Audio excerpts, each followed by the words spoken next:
Running through the sprawling African grasslands, I felt a delightful sense of wind against my face, my hooves rhythmically hitting the ground. My name is Ziggy, and I was born a zebra. Though I loved my life here, sometimes I wondered why we all had the same stripes. Everyone said it was just the way things were. But I couldn't help but think, why do we look alike? Under the wide-open sky, I often marveled at other animals. The elegant giraffes, the mighty elephants, the fierce lions, each so unique. I wanted to stand out too. One bright morning, as we grazed among the lush green grass, an unsettling rustle swept through our herd. Lions!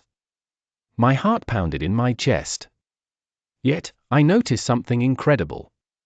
As we huddled together, our stripes seemed to blend into an undistinguishable blur. Together, we were a mesmerizing wave of black and white, a pattern impossible for the lions to focus on any single one of us.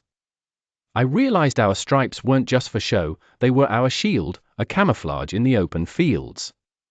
In that moment of danger, the stripes made sense. Individually, we were zebras, but together, we were formidable. After the lions had wandered away, we slowly dispersed, our stripes returning to their usual grace, swaying like blades of grass in the breeze.